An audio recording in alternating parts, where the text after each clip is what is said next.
Adriano Bressan.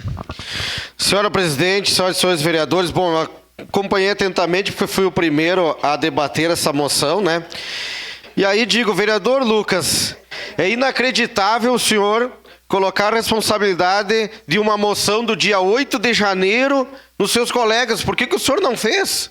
Sabe por que o senhor não fez, vereador Lucas? Porque ficaria na beira do ridículo o senhor arrumar 8 assinaturas. Jamais o senhor iria apresentar essa moção. Não tem 8 assinaturas nessa casa. Ia ter talvez 3 do PT. Por favor, estou falando. Vereador Lucas, quem tem bandido de estimação e ficou dando boa noite e bom dia por anos lá na frente de uma prisão federal, não foi a extrema-direita, e sim a extrema-esquerda que está ali, ó. Que foi para Curitiba tomar café e comer mortandela. Então não foi nós. Ninguém aqui tem bandido de estimação. Nada me surpreende a extrema-esquerda hoje defender o porte de drogas. Nada. A Califórnia foi um exemplo, vereador Zanquim. Assisti um vídeo hoje de manhã cedo, aonde tem 160 mil pessoas na rua. 160 mil, e começou pela liberação das drogas e foi pela maconha.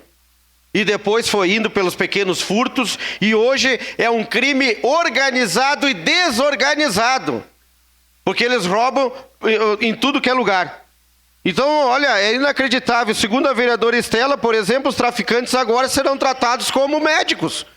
Porque eles entendem de saúde pública. É benefício para a saúde usar droga, usar maconha. Tem diversos benefícios. Escutei muito bem aqui. Ora, vereadora Estela, quem compra armas para matar policiais e pais de família é os traficantes.